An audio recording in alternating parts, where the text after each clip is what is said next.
180 days. If you're anything like me, you've been waiting for this day for at least 180 days. Now it's here. And was it all worth the wait? What's up, everyone? This is John Greenewald Jr., founder and creator of theblackvault.com. And that's right, the UFO or UAP or whatever you want to call them report is here. And I'll go over just some of the key points about it. Because that report, all whopping 9 pages of it, is the subject of this quick blast. That's right, the UFO UAP report is here.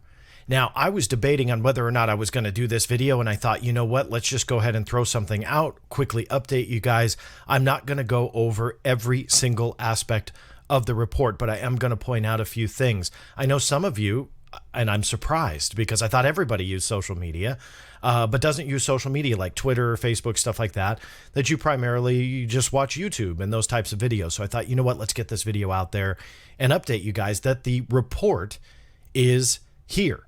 Fantastic. So let's get into it because I do believe that, well, you might be a little let down if you had high hopes. Now, if you did see my video about this, if you saw what essentially was kind of a more little speculation and stuff like that on my part, but also juxtaposing that with history, the question mark was, what were we going to get? And I truly thought that we weren't going to get much, and we didn't. But what really surprised me was the fact that we didn't get really anything at all. Yes, there are 9 pages, but I thought it would be a little bit lengthier. And what I wanted to see, and bear with me here because you might get mad at me for saying this, is I wanted to see debunking on a small level because it would show us that they actually are researching, investigating, and can solve some of this leaked material that has come out that they admitted was real, admitted that it was taken by U.S. Navy pilots, but they would not put a designation on it. They said it was even being utilized by the task force that created this report that you're about to go over with me. Yet, they wouldn't say if it was unidentified or not. And I'll be the first to say, I thought that was part of the plan.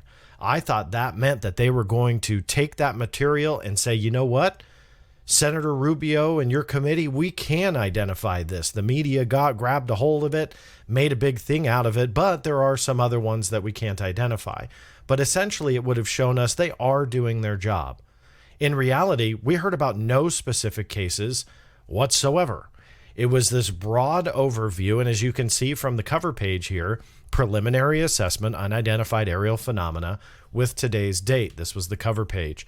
So that in itself, at first glance, was a letdown to me because I truly felt that we would get some type of admission to cases, solved or not. But I thought that they would go into detail, and they really did not. They kept it very, very, very broad, and that would be my initial reaction to it. I've read through it a couple times, but obviously this is very new to me. We're going to go over it a little bit together, but it's one of those things you do need to read a couple of times. I'm not going to read it, like I said, word for word. This is page 1 with the scope and assumptions. What I do want to point out about this would be this paragraph here. ODNI, which is the Office of the Director of National Intelligence, prepared this report for the Congressional Intelligence and Armed Services Committee. UAP-TF and the ODNI National Intelligence Manager for Aviation drafted this report with input from USD-INS, DIA, FBI, NRO, NGA, NSA, Air Force, Army, Navy, Navy/ONI or Office of Naval Intelligence, DARPA, FAA, NOAA, NGA, ODNI/NIM, Emerging and Disruptive Technology, ODNI National Counterintelligence and Security Center, and ODNI National Intelligence Council. Say that 3 times fast, but that is one heck of an alphabet soup that contributed, or allegedly contributed, to this report. 9 pages doesn't seem like it culminated information from all of those agencies and components, but be that as it may, I at least wanted to point that out to you. Also on page 1, the assumptions, various forms of sensors that register UAP generally operate correctly and capture enough real data to allow initial assessments. but some UAP may be attributable to sensor anomalies. It's a little disconcerting that they say the equipment or sensors generally operate correctly. I would hope that they would always operate correctly, but that will probably be a video for another day. The next page gives us what we always look for. We, as in investigators, researchers, essentially the executive summaries are key to understanding a lot of what big government reports have. The downside to this UAP report is it's really not big at all, so it really wouldn't matter if they had an executive summary or not. But regardless, the first information page, we'll call it, is just that. So this summarizes their findings. This essentially takes, well, not in this case, but a 200-page report, 500-page report, condenses it down to a couple of pages. In this particular case, the report itself is obviously even less than 9 pages. That was the total, but it condensed it into a page. So let's go over some of the key facts that they wanted in the executive summary. The limited amount of high-quality reporting on unidentified aerial phenomena hampers our ability to draw firm conclusions about the nature or intent of UAP. Now, I'm going to tell you right now, from a historical perspective, I laughed when I read that the first time because that is absolutely Project Blue Book. That's exactly what they said. They tried to say a lot about the 701. We know now that that's a much bigger number, but the 701 unknowns in the Project Blue Book collection, they essentially said that they felt a lot of that was due to essentially lack of quality of evidence, lack of essentially detail. So right off the bat, they're blaming, taking a page from the Project Blue Book era and blaming the fact that they just didn't have enough data, even though that they've been collecting it for some time. Here's another quote from the report. As a result, the UAP-TF, when I say that, it's UAP Task Force, for those who aren't aware, concentrated its review on reports that occurred between 2004 and 2021, the majority of which are a result of this new tailored process to better capture UAP events through formalized reporting. Most of the UAP reporting probably do represent physical objects, given that a majority of UAP were registered across multiple sensors, to include radar, infrared, electro-optical, weapon seekers, and visual observation. Essentially, what they're saying here is as technology advanced, they had better capability. They also had, in turn, better capability to see or at least capture some type of visual imagery with this UAP phenomena, whatever it is. It allowed them to essentially do that. Another point that they put in a limited number of incidents, UAP reportedly appeared to exhibit unusual flight characteristics. These observations could be the result of sensor errors, spoofing, or observer misperception and require additional rigorous analysis. So this started off interesting. So they were exhibiting unusual flight characteristics, and they immediately shoot it down, pardon the pun, blaming potential sensor errors, spoofing, or the observer or the witness themselves. There are probably multiple types of UAP requiring different explanations based on the range of appearances and behaviors described in the available reporting. Well, this is kind of a, word mash where that's kind of a given. Not all UAPs are going to have one explanation. We know that. So they're just kind of fluffing this up, in my opinion. UAP clearly pose a safety of flight issue and may pose a challenge to U.S. national security. Absolutely, there's the threat word. Yet that's something I've never shied away from. History proves it, documentation proves it, evidence proves it, witnesses prove it. There is a potential threat behind whatever this phenomena is, and they're drilling that in this report. Not a big surprise, because that, more than all else, will get the attention of the Senate Intel Committee, Armed Services Committee, and beyond. Consistent consolidation of reports from across the federal government, standardized reporting, increased collection and analysis, and a streamlined process for screening all such reports against a broad range of relevant United States government data will allow for some more sophisticated analysis of UAP that is likely to deepen our understanding. What are they saying here? Give us more money, we'll figure it out. And that therein lies what I have felt is truly underlying all of this, is to get additional funding and resources. I am not saying that is a bad thing, but what I am saying is that this up here justifies this down here. For those listening to the audio version, this up here is the potential threat. This down here is give us money and resources and we'll figure it out. And I think that that truly is the root of a lot of this, I would say, talk about that potential threat. Again, I don't disagree with it. I don't think it's a bad thing. Some people are using that as they're just wasting money on military spending. No, on the contrary, I support it. But if this is what had to happen to get them to look at unidentified objects and UFOs, UAPs, whatever, then that's, I think, a win. That even though, and I'll say it right now after I went through the executive summary, even though this is only a 9-page document, that we didn't get case files, we didn't get visuals, we didn't get photos, links to videos, evidence, addendums, nothing. Even though we didn't get that, this is something that actually is beneficial, because there's no way around them saying, you know what, the UAP phenomena, it's a waste of time. Let's not even focus on it. On the contrary, this is supporting that they should focus on it, even though if they're taking from the pages of Project Blue Book and the Condon Report and so on, saying, well, we could probably explain most of it, earthly explanations, all that jazz. We just need more money and resources to do it. So I consider this a baby step, but at least on the surface, it looks like a baby step win, which is what I feel is the key takeaway for me. A couple other things I'll go over really quick, and I invite you to read it. For those who haven't noticed yet, in the description of this video, you will find a link over to the Black Vault. When I was recording this, DNI was having a lot of problems with their website. Some were able to download it, no problems. Others were getting an error screen. So if you're having a problem, don't worry. The link down there, my site hasn't crashed, at least not yet. So go ahead and you can download it from there.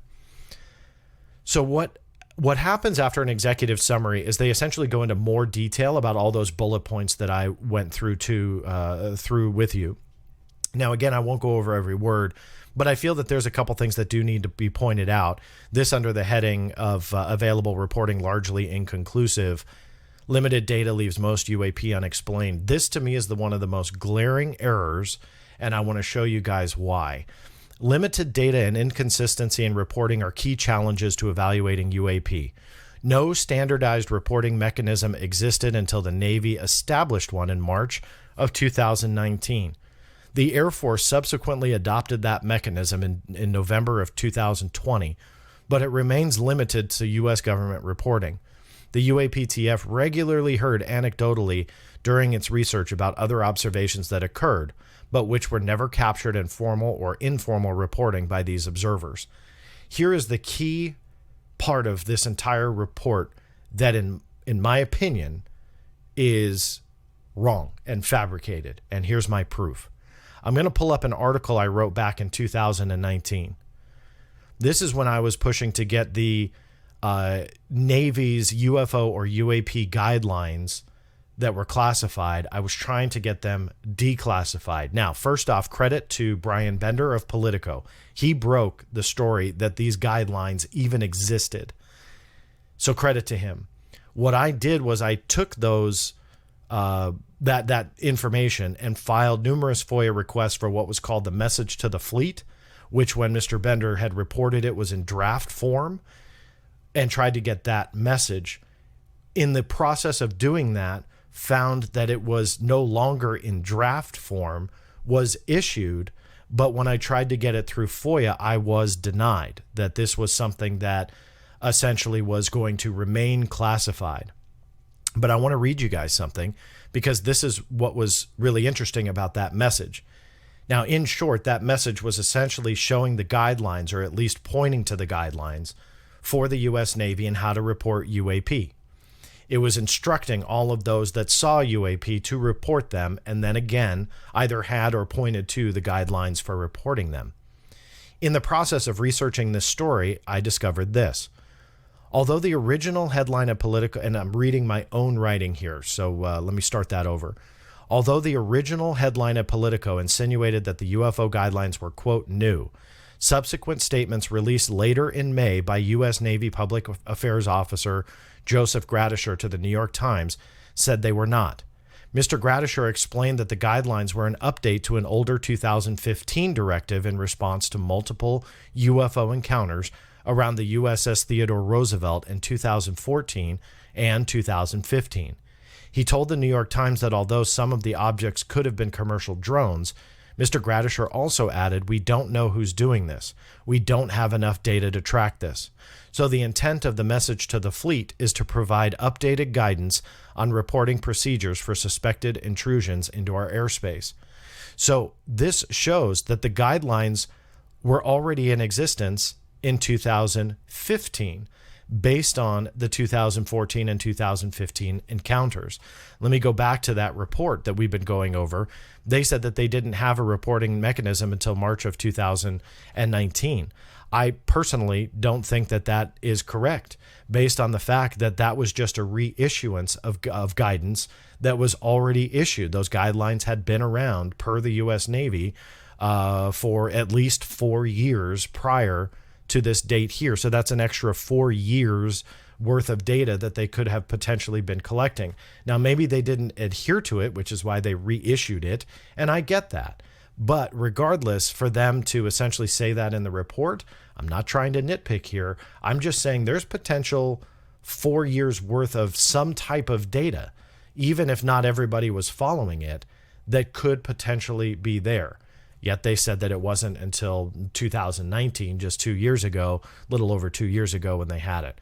My opinion, that's wrong. Is that a mistake? Quite possibly. Am I mistaken? Well, it's based on U.S. Navy official statements that they said 2015, but who knows? Maybe that they issued the guidelines and not a single person ever followed them or read them. That's a possibility too. I won't rule that out. Jumping along here into the report, here is the number that of reports that they analyzed. This was a number that I think the New York Times said something to the effect of 210. Here is the number: 144 reports originated from U.S. government sources. 80 reports involved observation with multiple sensors. Most reports described UAP as objects that interrupted pre-planned training or other military activity. To me, that's pretty interesting. I think that's part of the story here that'll probably be a tidbit in the future. Why is it always around training missions and essentially military activity? That is, I guess, open to interpretation. But obviously the incidents that we have heard about away from this UAP report, but the Nimitz encounter, they were doing a training mission. They had new radar and instrumentation that they were testing. Same with the 2014-15 Roosevelt encounters. They were out there with new equipment on essentially training missions out there. So is that some type of, common trait? Is there a reason for that, or is that, potentially just a coincidence? I'll let you guys decide that. I'm not going to say either way because I don't know. But it is kind of interesting that seems to be a thread here. I'm going to jump up because I want to read this paragraph to you as well. After carefully considering this information, the UAP-TF focused on reports that involved UAP largely witnessed firsthand by military aviators and that were collected from systems we considered to be reliable.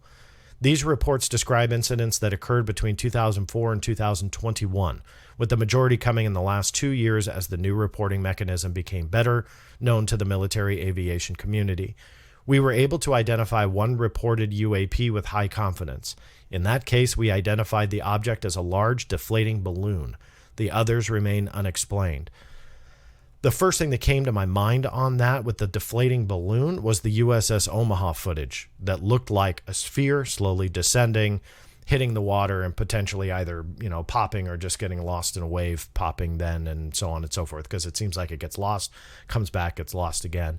Mick West, I think, I'm not speaking for him, one of the last videos, I think one of his last, he was kind of looking at maybe a flare of some kind, and the sphere looking was part of the glare. I don't know. I'm not an analyst, so I'm not going to pretend I know.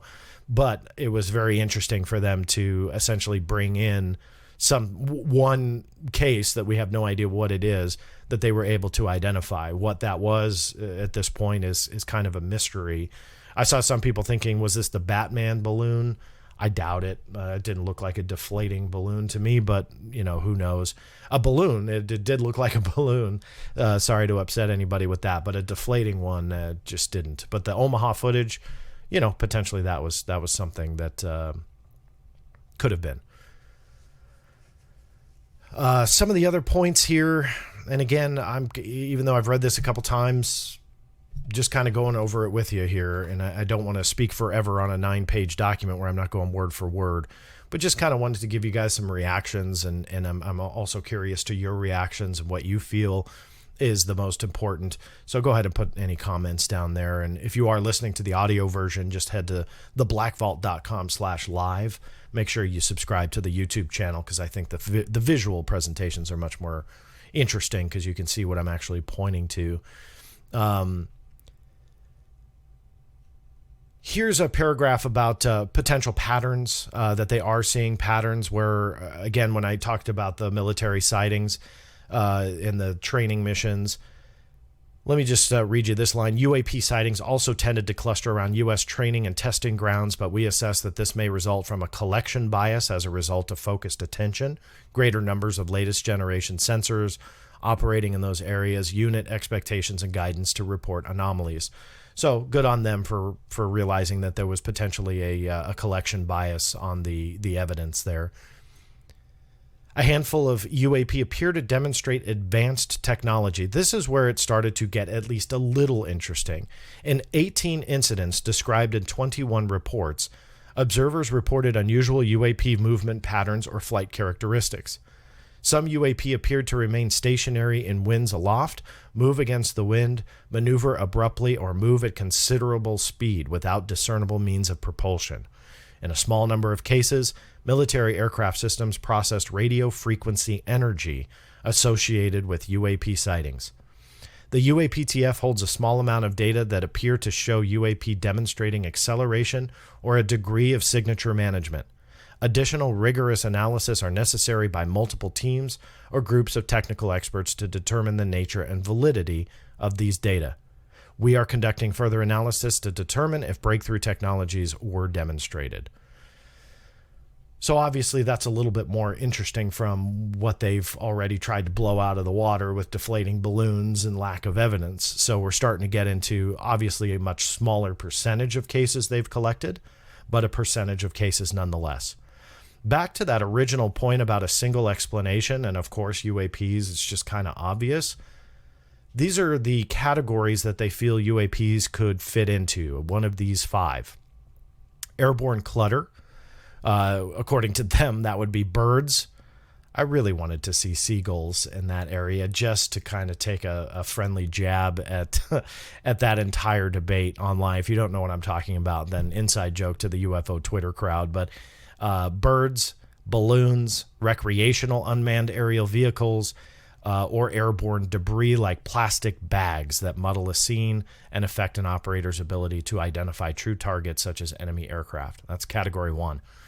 Category 2, natural atmospheric phenomena. Natural atmospheric phenomena includes ice crystals, moisture, and thermal fluctuations.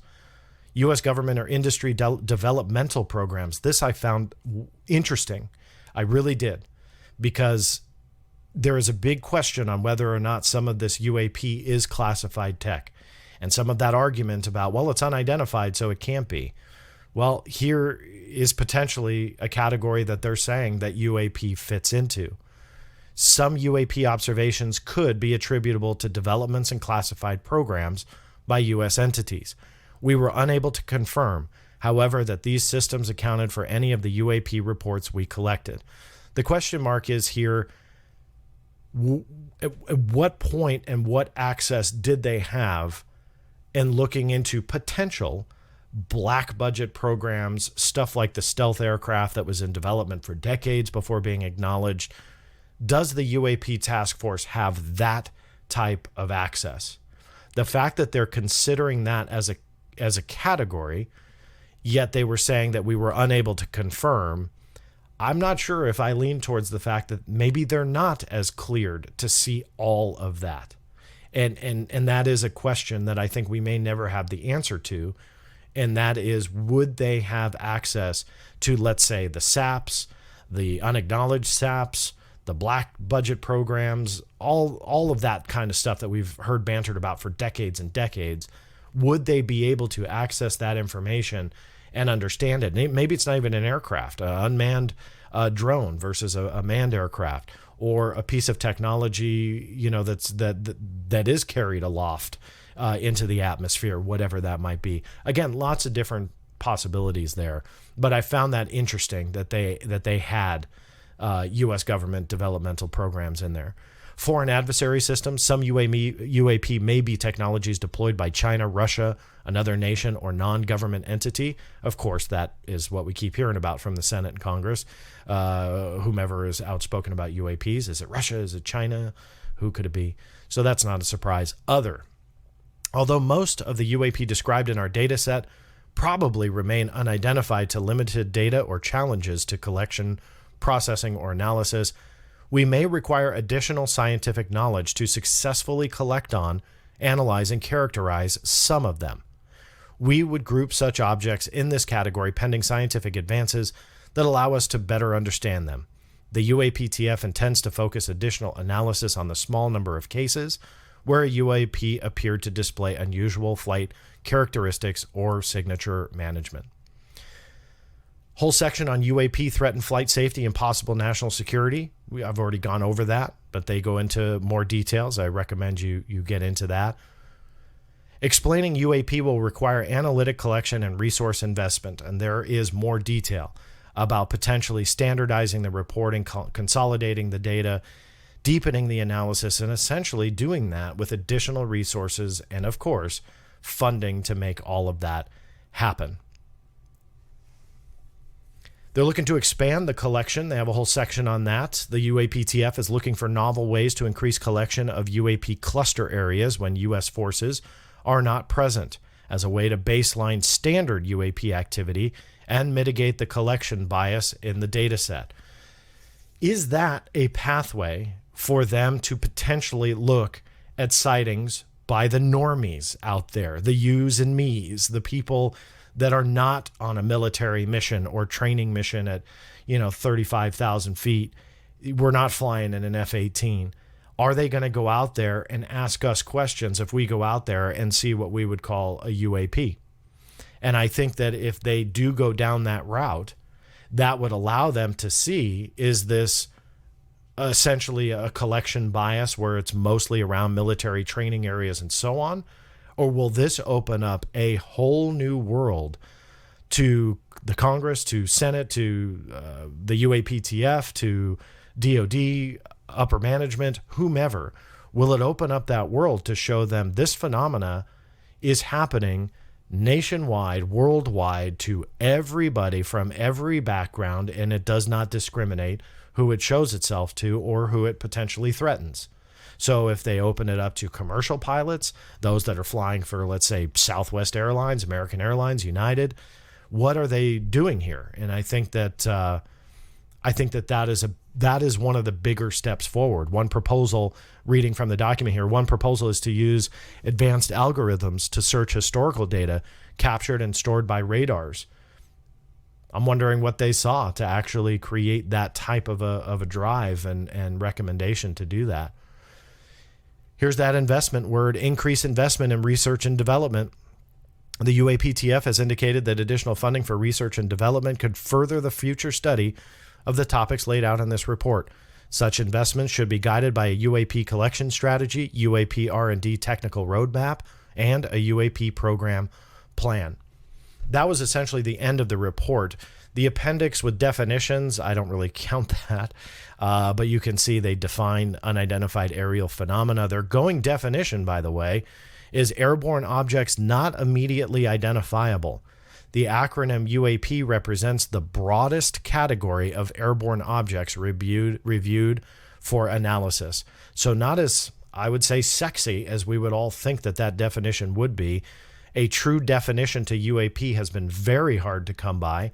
I got one about 2 years ago from the Navy, and it looks like it's pretty much along the lines of this. I'll dig that up for you guys and link it as well. But airborne objects not immediately identifiable. I mean, that's essentially what they've gone towards for some time. But you can see some of the other terms there. And then Appendix B, this was about essentially what the Senate was requesting from them, details about what they had requested. So there you have it. There are some initial reactions. I have quite a few other thoughts that I won't go into yet. Here's my closing one for you guys, though, and I hope that you do take a couple moments to read those 9 pages. It doesn't take long. Digest it and read it again, because the reaction I got from myself the second time was a lot different than from the first time. And I really was let down when I took at first glance of this. The second time I was still really let down, but at least I was starting to pick up that there were tidbits, that there were nuggets that we can find and be encouraged by. But one thing that I will say, and what I even tweeted out today for those who were watching with me, and we were all frantically pressing refresh on the DNI's website and really anticipating this together, is that this is not the end. Right? This is not, regardless of this being the letdown that it might be to you, or maybe it's encouraging to you, maybe this is more than you thought. It doesn't matter what you think. This is far from the end. Not only for me on a personal level, I've been doing this for 25 years, pursuing UFO, UAP information with the government, so I'm not going to stop now. But I hope it motivates all of you as well, because even though this report, I can almost bet for all of you, didn't have everything that you wanted in it, at least this shows us that there is movement, that the UAP topic is being taken seriously, that it is being acknowledged, that it is being essentially looked at as a potential threat. And as much as some of you do not like that word, that will pave the way for them, meaning the Senate, to look at this that is not exciting or extraordinary by itself, but that is the root. Because once additional funding, albeit maybe a small amount, that additional funding goes in and that expansion of the data happens, and they expanded to commercial aviation pilots. They expanded to just the Joe Schmoes of the world that are seeing UFOs, to essentially then really tackle this from a scientific standpoint. That is what we should all praise. I'm mad too we didn't get what we really truly wanted. But if this is the route to potentially a bigger program that will then pave that way for a bigger data set for them to call on, hopefully we the people will have access to that. But at least those are baby steps forward. Forward to where? I'm on the journey with you, because I have no idea.